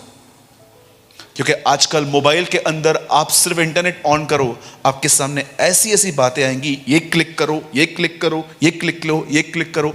मैं कई बार जब बाइबल ओपन करता हूं इसमें तब भी बहुत सारी गंदी चीजें सामने आ जाती हैं कि ये क्लिक कर, ये क्लिक कर, ये क्लिक कर। समझो ये बहुत ही बेकार टाइम है। प्रोफेसीज होती है ना आजकल हमारे यहां, ये साल और बेटर होगा, वो बेटर होगा। आप जानते हो पॉल ने क्या कहा? दिन बुरे हैं, द डेज आर इविल। पढ़ के देखिए, ये मैं अपनी बातें नहीं कह रहा हूं, इफिसियों में लिखा गया है बुद्धिमानों की नाई चलो क्योंकि दिन बुरे हैं, दिन बुरे हैं। जब यीशु इस ग्रुप से मिला तो जानते हो यीशु ने क्या कहा उन्हें? यीशु उनको कहता है तुम मनुष्य की आज्ञाओं को परमेश्वर का धर्मोपदेश करके सिखा रहे हो। और उसके बाद यीशु जानते हैं उनको क्या बोलता है? जो तुम खाओगे वो तुम्हें अनक्लीन नहीं करेगा, लेकिन जो तुम्हारे अंदर से निकलेगा वो तुम्हें अशुद्ध करेगा। अब मैं आपको जो बताना चाहता हूं, मैं बिलीव करता हूं ये आपने शायद ही कभी सुना होगा जो आज मैं आपको समझा रहा हूं। Listen to me very carefully. जब यीशु ने उनको ये कहा कि मनुष्य के अंदर से जो निकलता है वो उसे अशुद्ध करता है, तब यीशु ने एक बहुत बड़ी लिस्ट दी कि कौन सी चीजें इंसान के अंदर से निकलती हैं। व्यभिचार, पर स्त्री गमन, इट मींस शादी के बाद दूसरों की स्त्रियों पे नजर रखना। याद रखिए, कभी भी कोई विश्वासी भाई अगर आपको अपने घर ले जा रहा है तो उनकी बीवी से बड़ा शुद्ध व्यवहार रखना, क्योंकि बाइबल ऐसा बताती है कोई भाई अपने भाई को न ठगे, क्योंकि परमेश्वर परस्त्रीगमियों का न्याय करेगा। कोई भाई इस विषय में किसी भाई को न ठगे, कभी भी नहीं। आप जानते हो बाइबल क्या बताती है? यीशु ने कहा व्यभिचार पहली चीज, उसके बाद परस्त्री गमन, उसके बाद लूचपन। आई डोंट नो आप में से कितने लोग लूचपन का मतलब जानते हैं। लूचपन का मतलब जानते हैं क्या है? परमेश्वर ने कोई चीज दी है और आप उसका फायदा उठा रहे हो। यहूदा में लिखा है वे परमेश्वर के अनुग्रह को लूचपन में बदल डालेंगे। इंग्लिश में लिखा गया है they turn God's grace into the licence of sin. वे परमेश्वर के अनुग्रह को यूज करेंगे। लिखा है एंडिंग डेज में कि चलता है थोड़ा बहुत, प्रभु हमें माफ करेगा। They turn God's grace into the licence of sin. चलता है ब्रदर, प्रभु माफ करता है। याद रखना यीशु ने क्या कहा था? जा, मैं तुझ पे दंड की आज्ञा नहीं देता। लेकिन उसके बाद यीशु ने क्या कहा? फिर पाप मत करना। This is standard. बाइबल साफ बताती है, यीशु ने उनको ये लिस्ट दी, पर आप आराम से घर पे जाके पढ़ना। मैं आपको होमवर्क देता हूं। जानते हो यीशु ने लास्ट बात क्या कही जो तुम्हारे अंदर से निकलेगी और तुम्हें अशुद्ध करेगी? व्यभिचार, परस्त्री गमन, लोभ, पेटूपन, पियक्कड़, सब बातें बताने के बाद यीशु लास्ट बात कहता है मूर्खता, फूलिश। अब जानते हो फूलिशनेस क्या होती है? यीशु ने कहा अंतिम समय में दो लोग होंगे, समझदार और मूर्ख। समझदार की निशानी होती है समझ के बोलते हैं वो लोग, निपुणता से बोलते हैं, बुद्धिमानी से बोलते हैं, नम्रता से बोलते हैं, शांत रहते हैं, क्योंकि उनको पता है बोलना कितना इंपॉर्टेंट है। लेकिन जानते हो मूर्खों की निशानी क्या होती है? यीशु ने कहा इंसान के अंदर से जो निकलता है वो उसे अनक्लीन, अशुद्ध करता है। और वो आखिरी बात कहता है मूर्खता। अब मैं आपको बताता हूं एक्चुअली मूर्खता क्या होती है। पुराने जमाने में the Bible says there was a man of God called David. परमेश्वर के वचनों में लिखा है पुराने नियम में एक व्यक्ति था, उसका नाम था दाऊद। पर मैं आपको बताना चाहता हूं दाऊद बहुत फेमस है, लेकिन उससे पहले एक व्यक्ति था जिसका नाम था शाऊल। बाइबल ऐसा बताती है उसने शुरुआत बहुत अच्छी की थी, ऑसम। आप जानते हो वो कभी राजा बनना चाहता ही नहीं था। जब उसका नाम आया, जब प्रभु ने उसका नाम सजेस्ट किया शमूएल को कि तू जा इसको अभिषेक कर, आप जानते हो वो आदमी मिल तक नहीं रहा था। सबसे टॉलेस्ट व्यक्ति था वो, इजराइल का सबसे लंबा व्यक्ति था, और वो छुपा हुआ था कहां पर? वो राजा बनना नहीं चाह रहा था। जरा सोचिए क्या ट्रमेंडस शुरुआत है ये, कि एक आदमी लीडर नहीं बनना चाहता है। एक लीडर की सबसे अच्छी शुरुआत क्या होती है? कि वो लीडर नहीं बनना चाहता है। एक पास्टर की सबसे अच्छी बात जानते हो क्या होती है? क्या एक्चुअली वो बड़ा नहीं बनना चाहता। ये सबसे औसम शुरुआत होती है। मैं हमेशा कहता हूं चर्च में वही व्यक्ति लीडर बनने के लायक है जो एक्चुअली अपने आप को लीडर बनने के लायक नहीं समझता। वो एक्चुअली लीडर बनने के लायक है, लेकिन जो कहता है मुझे बनाओ, प्रेसिडेंट बनाओ, डायरेक्टर बनाओ, चर्च का सेक्रेटरी। हमारे बॉम्बे में बहुत सारी चर्चेस में इस बात पे झगड़े हैं, मुझे ट्रेजर बनाओ, मुझे सेक्रेटरी बनाओ, नहीं बनाओगे मैं नहीं आऊंगा। मैंने को बोला कल जा अभी जा, तू दिखना नहीं कल से यहां पर। मैं उन लोगों को ताड़ लेता हूं जो कलीसिया में सिर्फ सेवा के लिए आते। कई बार प्रभु मुझे बोलता है 2 महीना इसको मिनिस्ट्री दे, 1 महीना इसको बिठा दे, और जब मैं ऐसा करता हूं मैं देखता हूं वो किसी और चर्च में चले जाते हैं। फिर बहुत सारे लोग चर्च में क्यों आते हैं आजकल? बोलिए सेवा करने। मैं आपको पूछना चाहता हूं, मेरे साथ ऐसा हुआ था। एक बार हमारे एक पासवान थे, उन्होंने मुझे कहा शाम के लिए वचन तैयार करो, और मैं सुबह से लेके लगा पड़ा था, ये भी बताऊंगा, ये भी बताऊंगा, तालियां बजेंगी मेरे लिए। मैं इतना खुश था। शाम को मैं पुलपिट पे खड़ा हुआ, सॉरी मैं बैठा हुआ था, पास्टर यहाँ पर थे। पास्टर ने कहा नेक्स्ट टाइम, ऐसे इशारा किया नेक्स्ट टाइम। मैं अंदर से बड़ा बनना है। चर्च में कभी सेवा के लिए मत आना, चर्च में हमेशा यीशु के लिए आना। Always come for Jesus.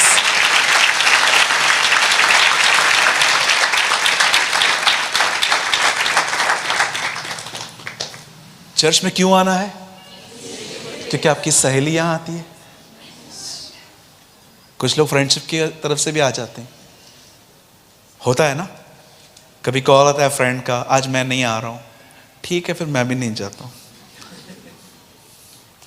Brother, आप लोगों ने अगर आप ऐसे हो तो आपने प्रभु को नहीं जाना है, नहीं समझा है।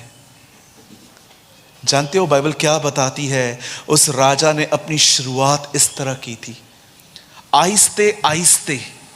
बाइबल ऐसा बताती है, शाऊल राजा बना, राजा बनने के बाद वो लड़ाइयां लड़ता गया। ध्यान से सुनिएगा, वो लड़ाइयां लड़ता गया। आप जानते हो स्टार्टिंग के डेज में उसने सिकलक में लड़ाइयां लड़ी, ए नगर में लड़ाइयां लड़ी, बहुत सारी जगहों पे उसने फाइट्स किए और हर जगह पे जीता। लेकिन आप में से कितने लोग ये बात जानते हैं, एक टाइम ऐसा आया वो भीतर से घमंडी बनता गया। और जानते हो घमंड कैसे प्रकट किया गया? अब इस आदमी ने परमेश्वर से बात करना बंद कर दिया और अब ये व्यक्ति स्वयं पर निर्भर हो गया। आप में से कितने लोग ये बात जानते हैं, चिंता घमंड का एक फल है। जानते हो आप चिंता क्यों करते हो? क्योंकि आपने सब कुछ अपने ऊपर ले लिया है।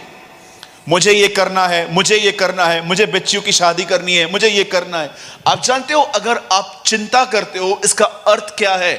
आपने सब कुछ स्वयं पर ले लिया है। एक समय था यह बंदा प्रभु से पूछता था मैं लड़ने के लिए जाऊं, लेकिन अब टाइम ऐसा आ गया था, अब इसने अपनी समझ को बीच में लेकर आया था। मैं आपको बताना चाहता हूं मेरे भाइयों, मेरी बहनों, याद रखना, घमंड की सबसे खतरनाक निशानी जानते क्या होता है? ये लोग काम करने से पहले प्रभु से नहीं पूछते। आप दाऊद के लिए पढ़िएगा, हर बार वो लड़ाई लड़ने से पहले प्रभु से पूछता था और परमेश्वर हमेशा उसकी डायरेक्शंस को बदलता था। आज इस तरफ से जा, आज उस तरफ से जा, आज ये कर, आज वो कर, आज यहां से करना, आज तू पीछे रहना। प्रभु हमेशा उसकी डायरेक्शंस को बदलता था। लेकिन शाऊल ने प्रभु से जानना पूछना बंद कर दिया। और एक दिन जानते क्या हुआ? ध्यान से सुनिएगा, मैं 10 या 15 मिनट में संदेश को पूरा कर दूंगा। बाइबल ऐसा बताती है, एक टाइम ऐसा आया कि इसे एक लड़ाई लड़नी थी, और लड़ाई लड़ने से पहले बाइबल ऐसा बताती है, शमूएल ने उसे कहा वहां पर जा और मैं 7वें दिन वहां पर आऊंगा, हम बलिदान करेंगे, उसके बाद तू लड़ने के लिए जा। अब देखिए यहां पर क्या हुआ, 5 दिन हो गए और 6वें दिन ऐसा लिखा गया है लोगों के मन भटकने लग गए।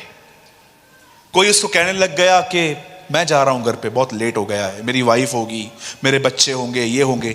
आहिस्ते आहिस्ते लिखा है कि पब्लिक जो है ना यहां वहां होने लग गई। और जानते हैं इस आदमी ने फिर क्या किया? जो काम शमूएल को करना था वो काम शाऊल ने कर दिया। उसने बलिदान किया, और जैसे उसने बलिदान किया, बाइबल कहती है शमूएल नबी वहां पर आ गया और शमूएल उसे जानते हो क्या कहता है? लिसन, शमूएल उसे कहता है तूने मूर्खता की है। यीशु ने कहा अंतिम समय में उसके कलीसिया में मूर्ख लोग भी होंगे, और यीशु यहां पर शमूएल ने उससे जानते हैं क्या कहा? जो उसे बलिदान किया, बोलिए तूने मूर्खता की है। अब बताइए ये किस तरह की मूर्खता है? आप जानते हैं बाइबल किन्हें मूर्ख कहती है? आई डोंट नो आप में से कितने लोग इस मैसेज को समझ पा रहे हैं। जानते हो अकॉर्डिंग टू बाइबल मूर्ख कौन है? जो लोगों के हिसाब से चलते हैं। जब इस बंदे ने देखा कि लोग यहां वहां हो रहे हैं, तब इसने खुद निर्णय लिए ताकि ये लोग बने रहें। आप जानते हो मूर्खों की निशानी क्या होती है? ध्यान दीजिएगा, मूर्खों की निशानी ये होती है, उन्हें फर्क पड़ता है लोग उनके बारे में क्या बोलते हैं, लोग उनके बारे में क्या सोचते हैं। इस चीज से उनको फर्क पड़ता है। मैं आप में से हर भाई, हर बहन, जितने भी लोग मुझे यहां देख रहे हैं, मैं आप में से हर एक को एक क्वेश्चन करना चाहता हूं। जब लोग आपके विरुद्ध में कुछ बोलते हैं, ये चीज आपको डिस्टर्ब क्यों करती है? बोलिए। ये मूर्खों की निशानी होती है। जब उसने देखा कि प्रजा के लोग यहां वहां हो रहे हैं, और जानते हो उसने क्या किया? उन्होंने बोला एक काम कर, तुम लोग रुको, रुको, मैं बलिदान कर देता हूं। किसने क्या बोला होगा? मुझे मेरे बच्चों की याद आ रही है, 7 दिन हो गए हैं, अभी तक तू स्टार्ट नहीं कर रहा है। किसने बोला होगा मुझे वाइफ के पास जाना है, मेरी नई नई शादी हुई है। किसने कहा होगा मुझे काम है। जब इस आदमी ने देखा, आप जानते हो ये आदमी प्रेशर हैंडल नहीं कर पाया। याद रखिएगा, आपने इस कलीसिया में कितनी उन्नति की है, ये तब नहीं पता चलेगा जब आप आराधना करेंगे, यहां पर बैठेंगे। आपने कितनी उन्नति की है ये तब दिखेगा जब आपको लाइफ के प्रेशर सताएंगे। हमारे बॉम्बे के लोकल ट्रेन्स में बहुत ज्यादा रश होती है। इतनी रश होती है कि मैं आपको कहना चाहता हूं, आपको वहां पर चढ़ने और उतरने की जरूरत ही नहीं है। आप खड़े हो जाओ, लोग आपको चढ़ाएंगे भी, लोग आपको उतार भी देंगे। इतनी ज्यादा वहां पर रश होती है। एक दिन मेरे पास्टर जी ने मुझे कहा कि चर्च में बाइबल खत्म हो गए हैं, क्या आप बॉम्बे जाके वहां से लेकर आओगे? ठीक है सर जी, मैं लेकर आऊंगा। मैंने उनसे पैसे लिए, उनके ट्रेजर से पैसे लिए। मैं बॉम्बे में एक BSI का एक ऑफिस है, मैं वहां पर चला गया, बाइबल सोसाइटी ऑफ इंडिया। जैसे मैं वहां पर गया तो मैंने उनको कहा मुझे 50 बाइबल चाहिए चर्च के लिए। जब मैंने उनको ऐसा कहा तो उन्होंने मुझे कार्टून, एक बॉक्स दिया और कहा ये लेके जाओ। और जब मैं लेकर ट्रेन में चढ़ा, मुझे आज भी याद है, ये काम करने से पहले मैंने 1 हफ्ता पहले अपने कलीसिया में एक गवाही दी थी, और वो गवाही ये थी कि प्रभु ने मुझे नम्र किया है, परमेश्वर ने मुझे हम्बल किया है। क्योंकि मेरा थोड़ा वे ऑफ टॉक चेंज हुआ था, बहनों से बात करने का, भाइयों से बात करने का। अब ये टेस्टमनी देने के बाद जब मुझे पास्टर ने काम दिया, और अब मैंने वो बॉक्स लेकर जब मैं ट्रेन से आ रहा था, तब एक्चुअली मुझे इल्म नहीं था इस चीज का कि मेरे साथ आज कुछ होने वाला है। मैं ट्रेन में बैठा था, अचानक एक स्टेशन आई, लोग ऐसे चढ़े, बॉक्स कहां था, मैं कहां था, कुछ पता नहीं था। मैं एकदम दबा हुआ पड़ा था, और मेरे मन में एक ही बात आ रही थी, मैं एक एक को पकड़ के धो डालूं। एक ही बात आ रही थी। और मैंने कुछ लोगों को सुनाया भी, ये पैर हटा, हाथ हटा, ये कर, वो कर। और मैंने इतना गुस्सा किया कुछ लोगों पे, वहां पे इतना गुस्सा किया। मैं आपको सच बताता हूं, जब मैं घर पे आया बॉक्स रख के, मैं जब वॉशरूम में नहा रहा था, मुझे प्रभु ने कहा तू कितना नम्र है, हाउ हम्बल यू आर। उस दिन मैंने समझा, जब प्रेशर आएगा तब पता चलेगा मैं कौन। कई लोग मालूम है अपने आप को क्यों स्पिरिचुअल समझते हैं? क्योंकि उनको बाइबल याद है। कुछ लोगों को भजन संहिता 90 पूरा याद रहता है, फिर भी परेशान रहते हैं। परेशानी में कहेंगे प्रभु मेरे साथ है, चिंता करेंगे, फिर भी भजन संहिता 23 बहुतों को याद रहता है। I want to tell you one thing, the greatest theologian in this world is devil. इस दुनिया में अगर सबसे कोई बड़ा थियोलॉजन है तो वो शैतान है। जानते हो, अगर मैं आपको कहूंगा बताइए आपको सर में दर्द है, कौन सा वचन कहना चाहिए?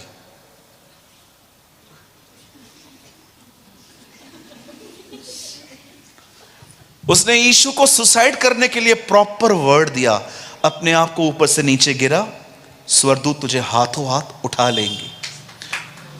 वेट, उसने यीशु को प्रॉपर वर्ड दिया। यू नो, हम तो बाइबल पढ़ते हैं, वो तो जानता है कि कौन सा वर्ड कहां पर फिट होता है।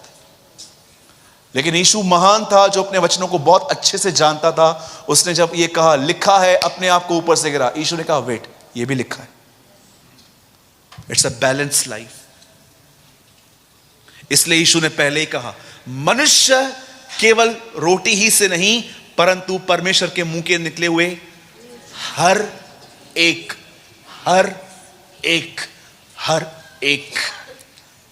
यीशु जानता था परमेश्वर के सारे वचनों की सच्चाई एक में नहीं, बहुत सारे वचन एक करने में है। यीशु जानता था सिर्फ एक वचन को लेकर आप सच्चाई नहीं जान सकते हो, जब सारे वचन एक किए जाएंगे तब सच्चाई पता चलेगी। कई लोगों से मैं पूछता हूं ब्रदर अनंत जीवन क्या है, वो कहते हैं मरने के बाद जिंदगी। भाई ये भी लिखा गया है अनंत जीवन यह है कि हम उसे जानें। To know him is God's eternal life। मैं आप में से हर एक को समझाना चाहता हूं, मूर्ख लोग जानते हैं कौन होते हैं अकॉर्डिंग टू बाइबल। शाऊल के लोग यहां वहां हो रहे थे, उसने प्रेशर में आके कि लोग क्या कहेंगे, लोग क्या सोचेंगे, उसे बलिदान किया। और जैसे शमूएल नबी आया वो उसे कहता है तूने मूर्खता का काम किया है। जानते हो मूर्ख व्यक्तियों की पहचान किस में है? वो हमेशा उनको इस बात की फिक्र होती है कि लोग मेरे बारे में क्या बोलते हैं, लोग मेरे बारे में क्या सोचते हैं। आप में से कितने लोगों ने इस कलाम मुकद्दस में यह पढ़ा है? यीशु ने कहा 3 प्रकार की जमीनें हैं। एक ऐसी जमीन है जो पथरीली है, एक ऐसी जमीन है जिसके अंदर गहराई नहीं है। आप जानते हो जब रसूलों ने उससे पूछा इसका अर्थ क्या है, कि कुछ बीज गिरे लेकिन उनको जड़ नहीं मिली और वो सूख गए। जानते हो यीशु ने उनको क्या कहा? ये वो हैं जिनको धन का धोखा और संसार की चिंता दबा देती है। किसकी चिंता? फिर से कहिए, आहिस्ते कहिए, अपनी नहीं संसार की। ये क्या सोच रहे हैं, ये क्या बोल रहे हैं? मुझे बहुत पसंद है, बाइबल बताती है, वाह, जब मैं इस वर्ड को बोलता हूं मुझे पता नहीं क्या होता है। बाइबल बताती है एक मनुष्य परमेश्वर की ओर से आया, उसका नाम था यूहन्ना बपतिस्मा दाता। और जानते हो बाइबल उसके बारे में क्या कहती है? वो प्रभु की दृष्टि में महान होगा। He will be great in the sight of the Lord। मैं आपको बताना चाहता हूं, यहां पर यह नहीं लिखा है कि वो मनुष्यों की नजर में, वो कहता है वो प्रभु की दृष्टि में धर्मी होगा। मेरे भाइयों, मेरी बहनों, मैं आपको यह समझाना चाहता हूं, लोग क्या बोलते हैं, लोग क्या सोचते हैं, आपको फिक्र नहीं करना है। आपको उसकी नजर में धर्मी बनना चाहिए। वो क्या सोचता है मेरे लिए, वो मेरे लिए क्या बोलता है, इससे इंपॉर्टेंट मेरे लाइफ में कुछ नहीं होना चाहिए। कुछ लोग कहते थे यीशु को तू पेटू है, कुछ कहते तू पियक्कड़ है, कोई कहते थे ये बाल जबूल है, कोई कहते थे ये सामरी है। इट मींस शेड्यूल्ड कास्ट, ये कम जाति का है हमारे बीच में। कुछ लोग तो ये भी कहते होंगे उन दिनों में कि ये लड़का देख रहा है तू, हिज नेम इज जीसस। तेरे को पता है इसका जन्म कब हुआ? कब हुआ? जब इसकी मां ने शादी भी नहीं की थी। कुछ लोग तो ये भी कहते होंगे उसके लिए कि ये व्यभिचार से जन्मा हुआ है।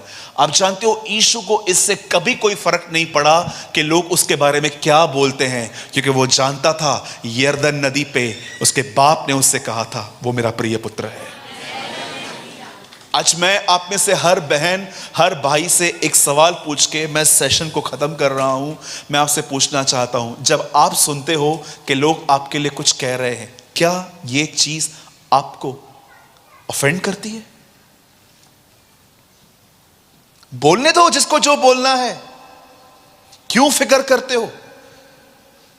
कचरे का डब्बा देखा है आपने? इंग्लिश में कहावत है, man's opinion is only fit for trend cash. इंसान का ओपिनियन सिर्फ कचरे के डब्बे के लिए फिट बैठता है। पौलुस एक प्लेस पे गया, समुद्र में पूरा वो गीला होके वहां से निकला, और वो बेचारा इतना नम्र था, खुद लकड़ियां काट काट के अपने लिए बना रहा था, एडवांटेज नहीं ले रहा था, मैं परमेश्वर का दास हूं मेरे लिए ये सब करो, खुद अपना काम कर रहा था। अचानक लकड़ियों में से एक सांप निकला, उसने उसको जकड़ लिया। लोग वहां पर सोच रहे थे ये हत्यारा है, समुंदर ने छोड़ दिया, लेकिन न्याय अब तक नहीं छोड़ रहा इसको, ये तो मरेगा। 1-1.5 घंटे के बाद उन लोगों ने क्या देखा? पौलुस को कुछ भी नहीं होता है। जानते हो वही लोग क्या कहते? ये तो देवता है, हर जगह से बच के आता है। अरे लोग आपको कभी भी कुछ भी चढ़ा देंगे, कभी आपको बोलेंगे तू तेरे जैसा तो कोई है ही नहीं। मैं ऐसे लोगों को जानता हूं जो मेरे मुंह पे मेरी तारीफ करते हैं, मेरे पीठ पीछे मेरी बुराई करते हैं। आपको सच कहता हूं, मैं ऐसे लोगों को जानता हूं। मेरे सामने आएंगे ना, बोलेंगे brother you are a next milligram, you are this, you are this. मैं उनको बोलता हूं ओके, मेरे को पता है डोंट वरी, मेरे को जगह की तरह ऊपर मैं चढ़ा दूं। मैं आपको सच कहता हूं, मैं ऐसे लोगों, और मैं आपको सच कहता हूं, आपको ऐसे लोग बहुत मिलेंगे जो आपके लिए तरह तरह की बातें करेंगे। मैं हमेशा प्रभु से एक बात पूछता आया, मैं आज भी पूछता हूं, प्रभु अगर मुझे इस दुनिया में कोई सफल दास दिखता है जिसका मैं पूरा पीछा कर सकता हूं तो वो पौलुस था। और प्रभु मैं जानना चाहता हूं वो अपनी सेवा में इतना सफल क्यों था। आप जानते हो पौलुस के जीवन में एक नियम था, एक सिद्धांत था। जैसे हम कैसे सवेरे उठते हैं, ब्रश करते हैं, नाश्ता करते हैं, कपड़े पहनते हैं, अपनी सब चीजों को एक अच्छे फॉर्म में डालते हैं, मैं आपको बताना चाहता हूं पौलुस के लाइफ में एक सिद्धांत था। याद रखिएगा इस चीज को हमेशा। पौलुस जानता था कुछ चीजें पीठ के पीछे रखनी है।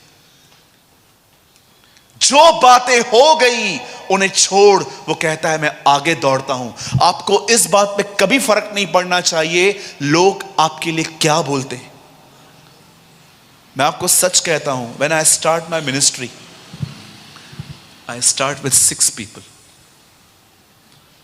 मैं अपने घर में कलीसिया लेता था 6 लोगों की, 6 की फिर 15 हो गए। फिर घर की लिफ्ट बिजी होने लग गई, बहुत बिल्डिंग वालों को तकलीफ होने लग गई कि ये लोग बिल्डिंग में बहुत लिफ्ट को यूज़ करते हैं। तब मुझे लगा कि अब मुझे मूव करना चाहिए यहाँ से। फिर हम लोगों ने एक जिम, जहाँ पर एक जिम चलती थी, फिर वहाँ पर हम लोगों ने एक छोटी सी मंडली स्टार्ट की। अब बिलीव कीजिए लोग बहुत कुछ बोलते थे मेरे लिए, मत जाओ उसके चर्च में, ये ऐसा है, ये वैसा है, ये वैसा है, वैसा है। और परमेश्वर जानते हो मुझे हमेशा, वो मेरा जो छोटा सा झुंड था, हमेशा उसको देख के प्रभु मुझे ऐसा कहता था, हे छोटे झुंड मत डर, मत डर। एक पास्टर ने मुझसे पूछा, he was a south Indian pastor, तुम्हारे चर्च में कितना लोग आता? मैंने बोला 6 लोग आता। बस 6 लोग आता? इतना छोटा कलीसिया? मैंने कहा यीशु के कलीसिया में 12 लोग था, हमारा आधा कलीसिया तो बन भी गया। लोग जो हैं हमेशा तोलते रहते कि यार अगर ये बड़ी चीज है, अगर ये बड़ी कलीसिया है तो उसमें बहुत आशीष होगी। मैं आपको बताना चाहता हूं, सुनिए, 10 लोगों ने कहा हम उस नगर में नहीं जा सकते, हम मरेंगे क्योंकि हम टिड्डियों के समान हैं। 2 लोगों ने कहा हम जाएंगे। याद रखना, कई बार खुदा मेजॉरिटी के साथ नहीं, कम लोगों के साथ भी होता है। So many times, बहुत बार परमेश्वर बड़े बड़े झुंडों में नहीं, छोटे छोटे झुंडों में बड़े बड़े काम करता है। यस, मैं आप में से हर एक सेवक को कहना चाहता हूं, अगर आपकी मंडली है, गिव अप मत करना, फेथफुल रहना, पैसों के साथ, बहनों के साथ, अपनी फेमिलियरिटी के साथ, खुदा अपने समय पे उठाएगा। मैं आप में से हर बहन को कहना चाहता हूं, मेरी बहन अगर आप एक जवान हैं, अपनी प्यूरिटी में कायम रहिए, अपने कुंवारेपन को संभाल के रखिए। एक समय आएगा जब परमेश्वर, आप में से कितनी माएं जानती हैं, कितनी माएं जानती होंगी कि जिस बच्चे को आप पाल रहे हो कल वो अगला बिली ग्राम बन सकता है।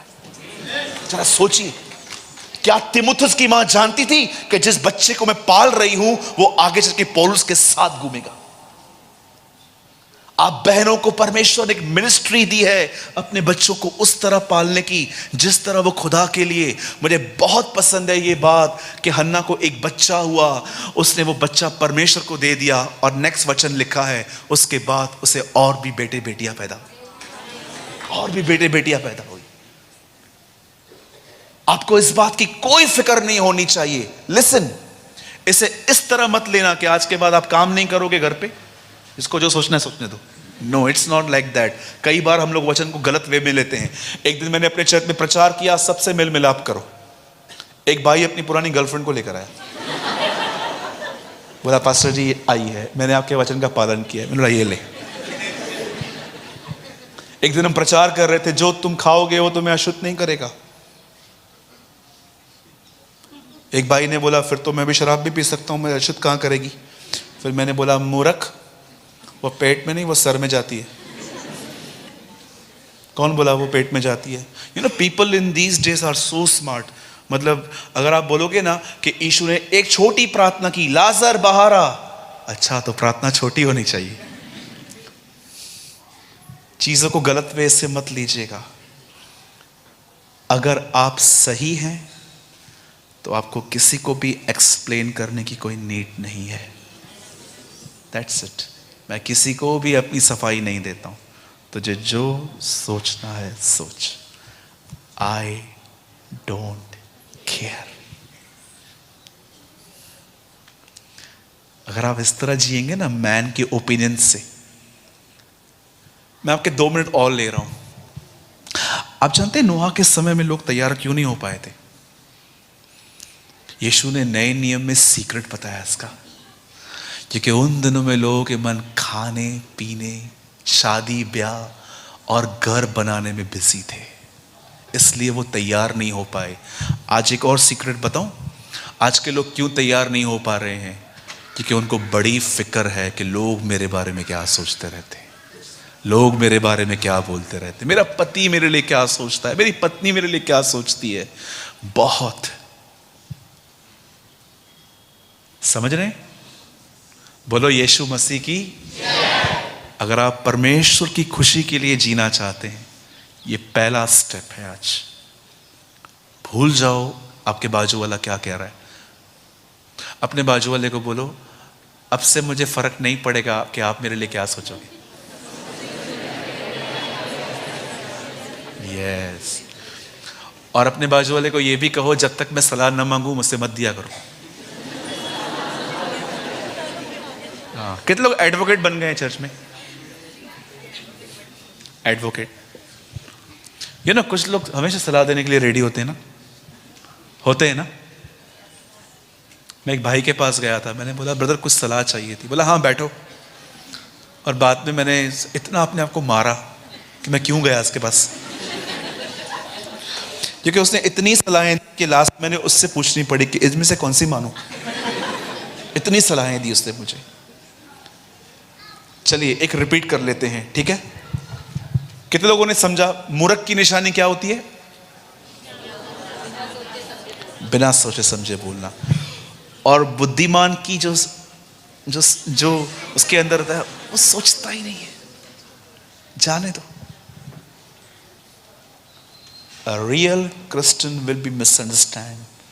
He will be misunderstood. एक सच्चा मसीह जो है, हमारे उल्लासनगर में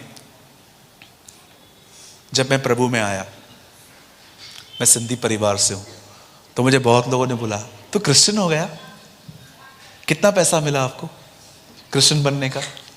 मैंने उनको बोला मुझे मिला नहीं है, अगर मिल रहा है तो मुझे बता, मैं ले लूंगा भले वो भी। बोला नहीं मैंने भी सुना था।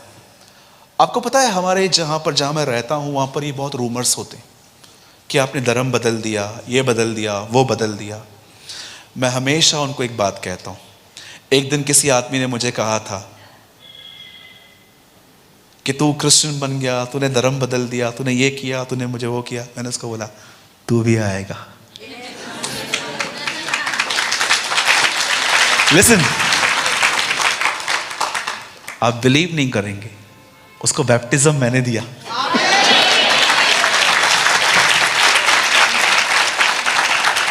जब उन्होंने मुझे पूछा आप कैसे कह रहे हो मैं भी आऊंगा, तो मैं उनको हमेशा एक बात कहता हूं, उसको छोड़ कोई खुदा ही नहीं है, तू कहां जाएगा?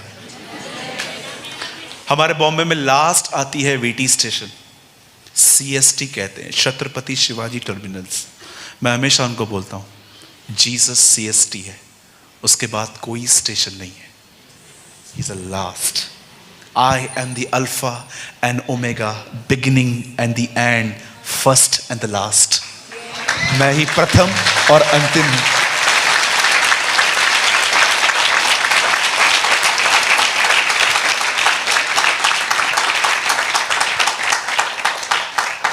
मैं एक सिद्धि परिवार से प्रभु में आया। मुझे बहुत सारे लोगों ने कहा, ब्रदर आप क्रिश्चियन बन गए, आपने धर्म बदल दिया, आपको पैसे मिले, आपको ये मिला, आपको वो मिला। मुझे बोलते थे तेरा नाम क्या है, फर्नांडिस? मैं बोलता था नहीं, आए मैं सूरज प्रेमानी और मैं हमेशा यही रहूँगा।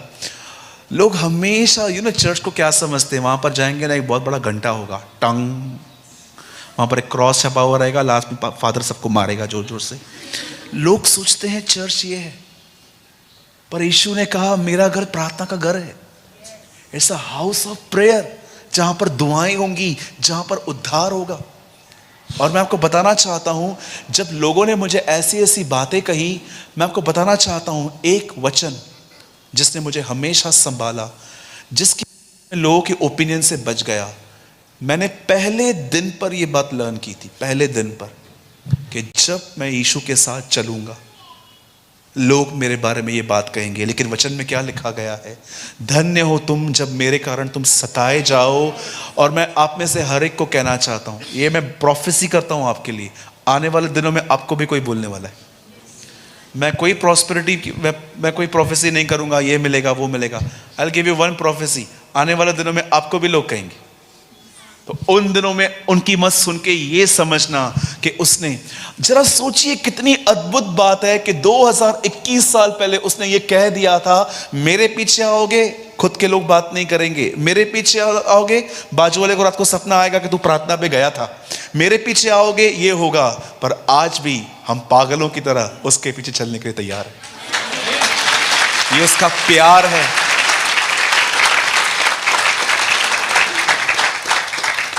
तो मेरी जवान बहनों और मेरे भाइयों और जितने भी लोग यहाँ आए हैं, आज के बाद आपकी फ्रेंड, आपका दोस्त, कोई भी कुछ सोचे, इस बात से डिस्टर्ब, हर समय इस विवेक में जिंदा रहिए कि क्या आप उसकी खुशी के लिए जी रहे हैं। इन दिनों में परफ्यूम की थोड़ी पास्टर जी व्याख्या बदल गई है। मैंने रिसेंटली एक ऐड देखी परफ्यूम की, एक लड़के ने परफ्यूम लगाई खुद को, सारी लड़कियां। मैंने बोला ये परफ्यूम है क्या, ये घटियापन क्या है ये। एक लड़के ने खुद को परफ्यूम लगाया और जितनी भी लड़कियों के वो करीब गया सब। आप जानते हैं आजकल परफ्यूम की थोड़ी डेफिनेशंस बदल गए हैं, लेकिन जानते हो बाइबल क्या बताती है, we are the sweet aroma of Christ, हम मसीह की सुगंधित। आपने कभी कभी देखा होगा, कभी कभी आप बड़े बड़े होटल्स में जाएंगे, रेस्टोरेंट्स में जाएंगे ना, जैसे आप एंटर करेंगे ना, आपको एक ऐसी खुशबू महसूस होगी कि वो आपके माइंड को बदल देती है। यीशु ने कहा ऐसी खुशबू बनो कि तुम जहां भी जाओ तुम वहां के माहौल को बदल दो, तुम वहां के माहौल को बदल दो। ओके, मैं संदेश खत्म कर रहा हूं। एक्चुअली तीनों संदेश एक दूसरे से जुड़े हुए हैं। उसके बाद भी मैं इसी टॉपिक को कंटिन्यू करूंगा। कितने लोगों ने आज कुछ समझा?